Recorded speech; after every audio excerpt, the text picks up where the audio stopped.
Hello दोस्तों, welcome once again to my channel. और video ये जो है पूरा बहुत ध्यान से देखिएगा, क्योंकि इसमें पूरा एक इंसिडेंट आप लोगों को शेयर करूंगा। आप लोगों ने देखा होगा पिछले कुछ महीनों से मैंने कुछ वीडियोस डाले हैं जिसमें मेरी बाइक आपने देखा है सिलेंडर हेड डिसमेंटल है, कभी कैमशाफ्ट होल्डर मैंने निकाला है, कभी उसमें पिस्टन असेंबली जो है उसको निकाला हुआ है बाहर। ये सारी चीज़ें आप लोगों ने देखी होंगी। आप लोग सोच रहे होंगे कि ये कंटिन्यूसली मतलब ये मेरी बाइक में ब्रेकडाउन या हॉल्ट ऐसा क्यों हो रहा है।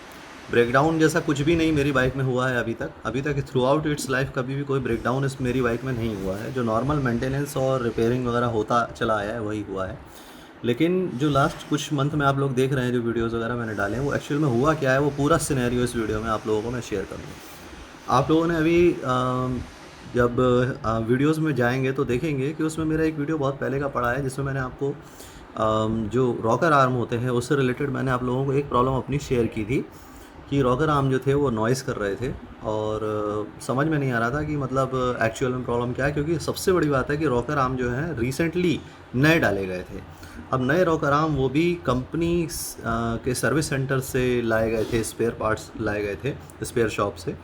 तो वो कैसे मतलब प्रॉब्लमेटिक हो सकते हैं, क्या दिक्कत आ सकती है, वो मैंने आप लोगों को शेयर भी किया था। और यही इस वीडियो में आप लोगों को बताने जा रहा हूँ कि चाहे सर्विस सेंटर हो, एजेंसी हो या कोई डीलर सब डीलर हो, आजकल किसी का भरोसा आप नहीं कर सकते हो कि कौन आपको लोकल पार्ट यहाँ पर हाथ में थमा देगा, नो मैटर आप लोग कहाँ से लेने जा रहे हो। तो सबसे पहले शुरुआत करता हूँ रॉकर आर्म से।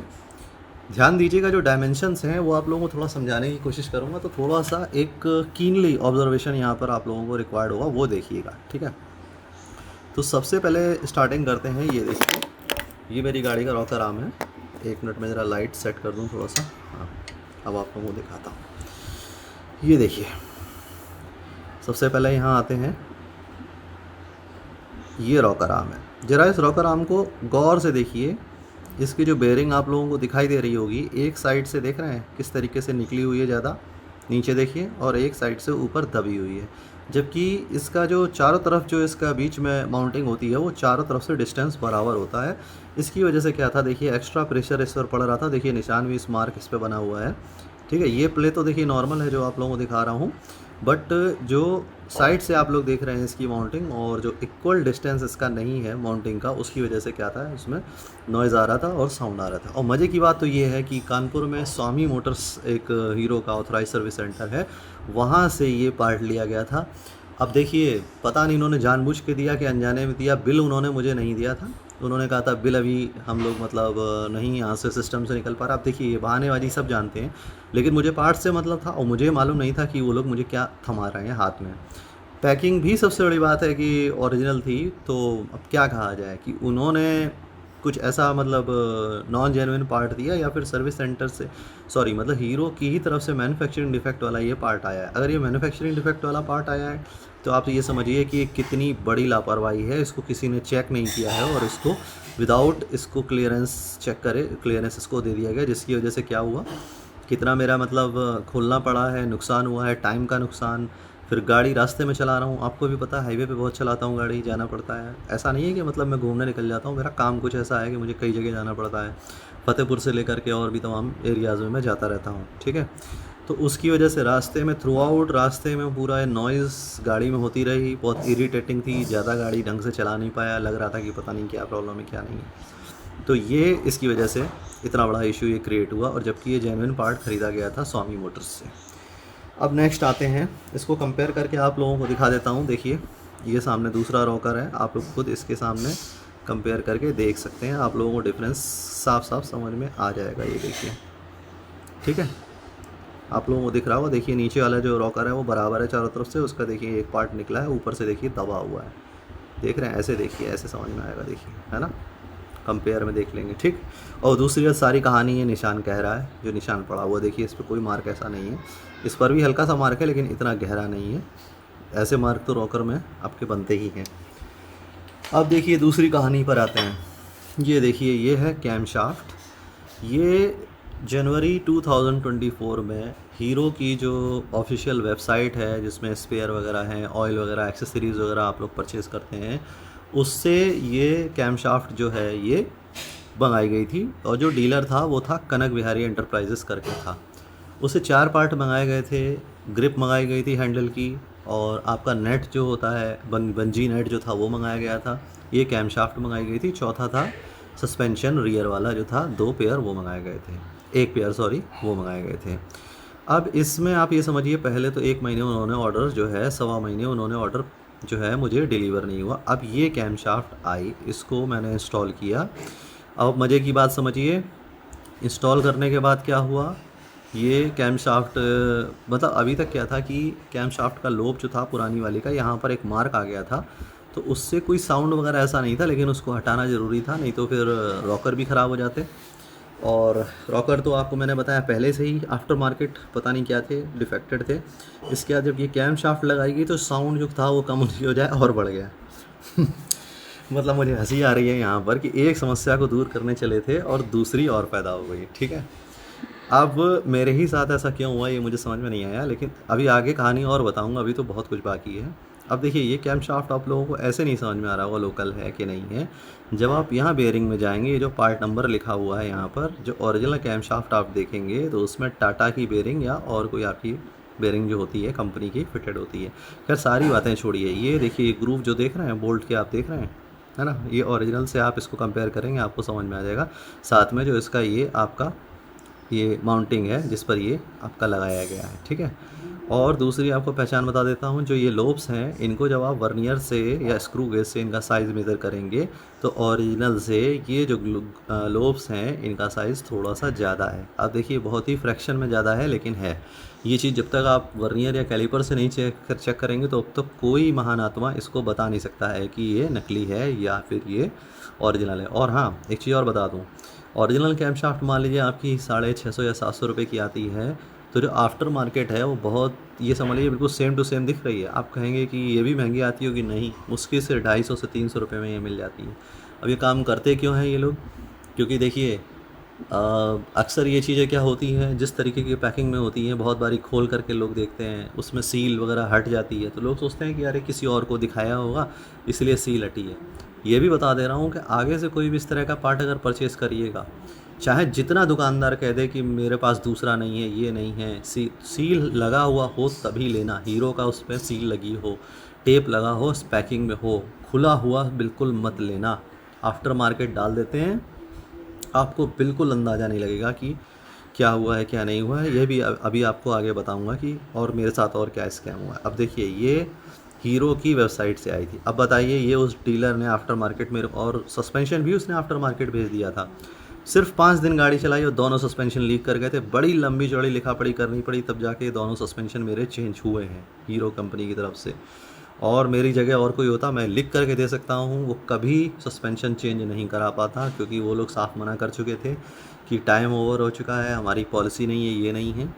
कैसे मैंने चेंज कराया है वो मैं जानता हूँ। अच्छा, ये कैम शाफ्ट के बारे में उस टाइम मुझे पता नहीं लग पाया क्योंकि गाड़ी में थी, और उस हद तक मतलब उस टाइम तक मैंने उतना ध्यान नहीं दिया था, तो मैं बिज़ी भी था काफ़ी चीज़ों में। तो बाद में जब मैंने इसको खुद आपका इसको क्या कहते हैं रिकवर किया है, निकाला है, तब मैंने इसको चेक किया है, तो पता चला कि ये आफ्टर मार्केट है, लोकल है।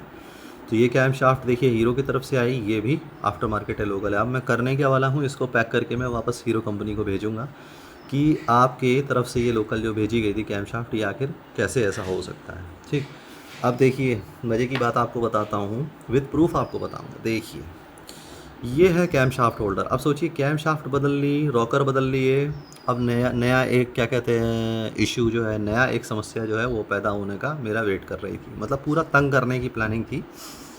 अब क्या हुआ कि सब कुछ चेंज कर दिया। इसके बाद ये कैम शाफ्ट होल्डर जो था, ये अभी आप लोगों ने देखा होगा लास्ट जो मैंने वीडियो डाला था उसमें मैंने ये कैम शाफ्ट होल्डर अपना नया लेकर के आया था। ये लाया था मैं स्टार ऑटो करके, कानपुर का एक सब डीलर है, मतलब मेन डीलर नहीं है वो है, और उससे मैं लेकर के आया था। ओपन पैकिंग में उन्होंने मुझे दिया था। खैर कोई बात नहीं थी, इससे पहले भी बहुत पार्ट लाया हूँ, तो कोई शक, कोई ऐसा सवाल नहीं उठता था, और इसमें देखने में ऐसा कुछ लग नहीं रहा है। ठीक है, अब आपको बताऊँगा तब आपको समझ में आएगा। अब इसके लिए मैं कितना परेशान हुआ हूँ आपको बताता हूँ, और आपको ये सारी चीज़ें एक वीडियो में बता दे रहा हूँ। आप ये समझ लो कि आपकी तमाम समस्याएं सिर्फ इस वीडियो से हल हो जाएंगी। अगर ऐसी कोई समस्या आपको आ रही है तो चेक कैसे करना है सब कुछ बता दूंगा डिटेल में। तो इसको लेकर के कैम शाफ्ट होल्डर वाली बात मैंने जिससे कही, आप समझिएगा जिससे मैंने डिस्कस किया, तमाम मैकेनिक थे, तमाम लोग थे, किसी के भेजे में नहीं उतरी। बहुत बड़े एक्सपीरियंस वाले बनते हैं, कितने सालों से काम करने वाले थे। एक आए थे अधेड़ उम्र के थे मैकेनिक, वो डीलर के यहाँ ही मुझे मिले, वो मुझसे बहस करने लग गए। और समझाने का तो खैर मेरे पास उनको कोई तरीका उस टाइम पर था नहीं, तो मैंने उनसे बहस नहीं की। मैंने कहा कि देखो, डीलर मुझे चेंज करके इसको देगा नहीं, ठीक है, क्योंकि बिल उसने मुझे दिया नहीं था। कोई कानूनी रूप से तो मेरे पास कोई ऐसा यहाँ पर रेमेडी है नहीं। जब चेंज नहीं कर रहा है तो मैं तुमको ज्ञान क्यों बताऊँ कि ये क्या ख़राबी है क्या नहीं है। अब आपको बताता हूँ, प्रूफ करके दिखाता हूँ क्या ख़राबी थी क्या। इसके लिए रिक्वायरमेंट होगी, ये देखिए वर्नियर है, हालांकि ये एक ऐसे ही मतलब काम चलाऊ वर्नियर है, लेकिन हाँ फिर भी काम का है। देखिए जीरो एरर देख लीजिए, बिल्कुल नहीं है इसमें, ठीक है। अब आपको दिखाता हूँ, गौर करिएगा, ठीक। अब पहले हम इसका मेज़रमेंट करते हैं। इसको ज़रा मैं ऐसे खींच देता हूँ, यहाँ पर इसको निकाल देता हूँ, ठीक है। मेज़रमेंट कैसे करते हैं वर्नियर से सभी लोग जानते हैं, लेकिन यहाँ आप लोगों को थोड़ा सा करके मैं दिखा देता हूँ। समस्या क्या है वो बताता हूँ। ये जो इसका बेयरिंग वाला सीटिंग एरिया है, ज़रा इस पर गौर करिएगा। पहले आपको यहाँ से नाप के दिखाता हूँ, ठीक। इसको सीटिंग एरिया में डाला यहाँ पर। जब ये यहाँ सीटिंग एरिया में बैठ जाएगा, देख रहे हैं नीचे खांचा यहाँ बना हुआ है, इस सीटिंग एरिया को हम लोग मेज़र कर रहे हैं। इसको मैंने ऐसे करके ये यहाँ पे देखिए पूरा कवर कर दिया। अब रीडिंग पर गौर करिएगा ज़रा, जीरो कहाँ पर है ज़रा उस पर गौर करिएगा आप लोग, ठीक है। जो जीरो है वो आप लोग देख रहे होंगे, नंबर 1 जो लिखा है उससे बीच में है, दिखाई दे रहा है आपको, यानी करीब 8.5 पर है इस टाइम पर, ठीक। अभी देखिए कैमशाफ्ट का ऊपर का हिस्सा है, हम लोग इसको पलट देते हैं, ऐसे कर देते हैं, ठीक। ये पलट दिया। अब फिर से हम लोग इसको खींच देते हैं। आप लोगों ने पहले का देख ही लिया था कि कहाँ इंडिकेट कर रहा था, और हम लोग इसको दोबारा इसको डालते हैं सेम तरीके से। देखिए आप लोगों को दिख रहा होगा कि मैं कहाँ पर इसको पुट कर रहा हूँ, ठीक है। सीटिंग एरिया में डाला अंदर, और इसके बाद ये मेज़रमेंट हमने ले लिया। अब ज़रा ज़ीरो पर गौर करिए, वो कहाँ पर आया था, पहले वाला कहाँ पर था और अब वाला कहाँ पर है। पहले वाला था 8.5 पर, अब ये है 8 पर। जीरो देख रहे हैं 8 पर है। अब ये मिलीमीटर से भी कम का जो डिफरेंस है, इससे क्या हुआ, बेयरिंग का एक साइड बाहर निकला हुआ था, और उसके एक साइड बाहर निकलने की वजह से देखिए नीचे वाला कम है, ऊपर वाला जो है वो आपका ज़्यादा था, है ना, डिस्टेंस ज़्यादा आ रहा था, यानी बेयरिंग जो थी वो ऊपर की तरफ थी। कैम शाफ्ट जो थी वो नीचे की तरफ से जिस साइड आपका डायमेंशन कम है उस साइड धसी हुई थी, और ऊपर ऐसे निकली हुई थी बाहर की तरफ। तो पहले तो जब ये होल्डर को इंस्टॉल किया गया तो इमीडिएट जैसे इंस्टॉल किया गया तुरंत क्या हुआ, टैपिट जो है वो लूज़ हो गया, खड़खड़ खड़खड़ आवाज़ करने लग गई। इसके बाद दोबारा मैंने हेड को खोल के फिर टैपिट एडजस्ट किए, फिर दोबारा किया, फिर आवाज़ होने लग गई तुरंत ही स्टार्ट करने के बाद, क्योंकि कैमशाफ्ट बैठ ही नहीं रही थी इसमें ढंग से, तो वो तुरंत के तुरंत टैपिट लूज़ हो जा रहे थे। सोचिए 0.08 0.12 mm तक का हमारा जो है टैपिट का क्लियरेंस होता है, और अगर ज़रा भी कहीं कोई चीज़ सीटिंग नहीं हो पा रही है प्रॉपरली तो वो गैप कैसे मेंटेन हो पाएगा।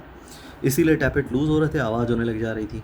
अच्छा, तीसरी बार में क्या हुआ कि कैमशाफ्ट किसी तरह से बैठ गई ठीक ठाक तरीके से, तो स्टार्टिंग में आवाज़ नहीं हुई। लेकिन हुआ क्या कि जैसे ही गाड़ी गर्म हुई, मैंने आप लोगों को देखिए साउंड सुनाया था पिछले वीडियो में, जैसे ही बाइक गर्म हो रही थी, गर्म होने के बाद क्या था कि जैसे ही टैपिट थोड़ा सा मतलब हीट होने के बाद क्या था, एक्सपेंशन हो रहा था मेटल का, कैमशाफ्ट थोड़ी सी अपनी जगह से और हट रही थी, तो टैपिट का साउंड वापस जो है वो क्रिएट हो जा रहा था।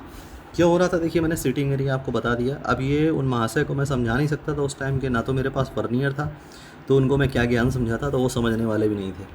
यहाँ आप लोगों को ये चीज़ इसलिए समझा रहा हूँ कि इस कैमशाफ्ट की जो ख़राबी है, मैं कितने मैकेनिक से और कितने लोगों को मैंने जा कर के ये चीज़ समझाने की कोशिश की, उनसे मिला, बताया, ये किसी के भेजे में बात उतरी नहीं है, ठीक है। और एक बात और बता दूँ, अगर कंपनी की चीज़ अगर ये होती, ओरिजिनल ये होता, तो लेज़र प्रिसीजन से जो लेथिंग वाला काम किया जाता है मशीनरी वाला, वो लेज़र प्रिसीजन से किया जाता है, ज़रा भी डिफरेंस होने का बाल बराबर कोई चांस नहीं है। अब नई कैमशाफ्ट मैंने इंस्टॉल अपनी गाड़ी में कर दी है, कोई साउंड इस टाइम नहीं है। आप लोगों को साउंड भी अभी मैं दूसरा मतलब क्या कहते हैं इसी वीडियो में पेस्ट करके मैं अभी साउंड आप लोगों को सुना देता हूँ, ठीक है। तो ये चीज़ समझने वाली है, और ये चीज़ मुझे देखने भर से खाली पता चल रही थी, और लोगों के अंदर इतनी अकल नहीं है, सालों से झक मार रहे हैं बैठ करके, क्या काम सीखा है मुझे समझ में नहीं आता है। सबसे पहले तो उनको काम यही सीखना चाहिए कि भाई किसी चीज़ को नापना सीख लो कम से कम। ये इतने काम के इंस्ट्रूमेंट जिन्होंने बनाए हैं मर गए जो वैज्ञानिक जो थे इन चीज़ों को बना करके, ये हमारे हाथ में ये 80 रुपये का 85 रुपये का ये प्लास्टिक के फॉर्म में है, इवन अच्छा भी आता है, लेकिन सिंपल सा ले लो तो भी काम आ जाएगा आपके। चीज़ें सारी की सारी ओनर मैनुअल में लिखी होती हैं, लेकिन ना तो कस्टमर ध्यान देता है, ना मैकेनिक को तो देखो कुछ पड़ी नहीं है। भूल जाओगे मैकेनिक कोई भी आपका चाहता है कि भैया तुम गाड़ी जो है सुख शांति से चला लो, अपना दिमाग लगा लो। कोई शायद ही कोई मैकेनिक फरिश्ता होता होगा जो भैया चाहेगा कि हाँ आदमी जो है सुकून शांति से गाड़ी अपनी चला ले।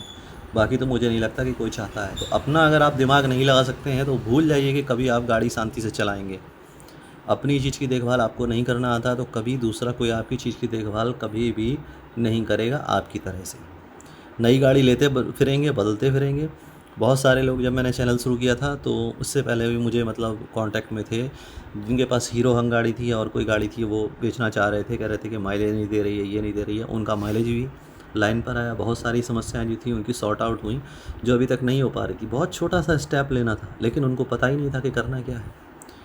तो मुझे भी देखिए कोई हवा से नहीं पता लगा, मैंने खुद कोशिश की है, कुछ चीज़ों को खुद सीखा है, अपने आप से ढूंढा है, तब जा कर के ये नॉलेज मेरे को थोड़ी बहुत जो है वो है। और यही आप लोगों के साथ में शेयर करता हूँ ताकि ये फ्रस्ट्रेशन जो मुझे हुई है, 6 महीने में परेशान रहा हूँ साउंड को लेकर के। अब आप सोचो, और कहीं कोई गाइड करने वाला नहीं, कहीं कोई बताने वाला नहीं, अपने आप से मैंने जो प्रॉब्लम है वो फाइंडिंग 101%, ना कोई वीडियो पढ़ा है इंटरनेट पे, ना कहीं कुछ पढ़ा है, खुद अपने आप देख करके फाइंडिंग की है और तब जा कर के ये इश्यू जो है सॉर्ट आउट में कर पाया हूँ। तो आप लोगों से यही कहूँगा कि वीडियो वगैरह मैं डालता हूँ, देखिए वह मेहनत करके इसीलिए डालता हूँ कि कम से कम जो लोग जुड़े हुए हैं मुझसे वो कम से कम उस परेशानी से ना गुजरने पाएँ जो मेरे को हुई है। इसीलिए एक्सपीरियंस भी शेयर करता हूँ आप लोगों से। देखा होगा आप लोगों ने, आप सोचते होंगे कि मेरे साथ में मतलब इस तरीके की चीज़ें हो रही हैं तो क्या मतलब मैं उन पर ध्यान नहीं दे पा रहा हूँ या मुझे पता नहीं है। तो देखिए कुछ चीज़ें हमेशा बहुत एक्सपर्ट से एक्सपर्ट लोगों के साथ में होती हैं, लेकिन एक्सपीरियंस उसको कहा जाता है कि फ़र्दर वो मिस्टेक जो है आप दोहराए ना या दूसरे लोगों से कुछ सीख ले पाएँ। तो यहाँ ये देखिए मेरा नुकसान कितने का हो चुका है। रॉकर देखा, कैम देखा, ये देखा, आप मानो कम से कम अगर सिर्फ और सिर्फ इसी चीज़ को अगर मैं ले करके बैठूँ ना तो कम से कम शायद 5 से 7 हज़ार रुपये का मेरा लॉस इसमें हो चुका होगा ओवरऑल। खोलना, बांधना, जाना आना, इधर से उधर पार्ट खरीदना, चेंज करना, सब मिला करके इतना मेरा लॉस आराम से हो चुका है। आप लोग चाहो तो बचा सकते हो इन चीज़ों को। फ्यूचर में ज़रूर गौर करना, कभी इस तरीके का काम कोई हो रहा हो तो बहुत गौर से करिएगा। दूसरी बात फिर से बता दूं, ये होल्डर वगैरह जो होते हैं, हेड वगैरह के जो मेन बोल्ट टाइट होते हैं ना, हमेशा टॉर्क से टाइट कराइएगा। ना हो अगर मैकेनिक के पास तो बोल दो ले करके आओ, लेकिन टॉर्क से ही टाइट कराना। मैं बता दे रहा हूँ आपको, दुनिया में ऐसी कोई चीज़ नहीं बनी, ना इतना कोई अनुभवी मैकेनिक है जो बिना टॉर्क के सारे नट बिल्कुल बराबर टाइट कर देगा। और जब ये बराबर अगर टाइट नहीं होंगे तो आने वाले टाइम में दिक्कत ज़रूर करेंगे, ये समझ लेना। तो हमेशा याद रखिए कुछ सावधानियां हैं, उनको ज़रूर गौर करिए। और हाँ, इतने साइंटिस्ट जो हैं उन्होंने तमाम चीज़ें बनाई हैं, टॉर्क रेंच बनाया है, वर्नियर बनाया है, कैलिपर बनाया है। इन चीज़ों को, स्क्रू गेज वगैरह है, इन चीज़ों की हेल्प लेना सीखिए, ठीक है। जहाँ कहीं भी ज़रूरत हो इनकी हेल्प लीजिए। तो वीडियो बहुत लंबा हो चुका है, अब यहीं वीडियो में फिनिश करता हूँ दोस्तों इसी जगह पर। तो आप लोग देख ही रहे हैं कितनी आफ्टर मार्केट चीज़ें सर्कुलेट है मार्केट में। बहुत ध्यान दे करके ख़रीदना, बहुत सोच समझ करके। और हाँ, सील्ड चीज़ ही लेना, ओपन चीज़ मत लेना, चाहे कोई कितना भी मीठा क्यों ना बोले। ये वीडियो फिनिश करता हूँ इस बात के साथ में। मिलते हैं नेक्स्ट वीडियो में गाइस, सी यू, बाय।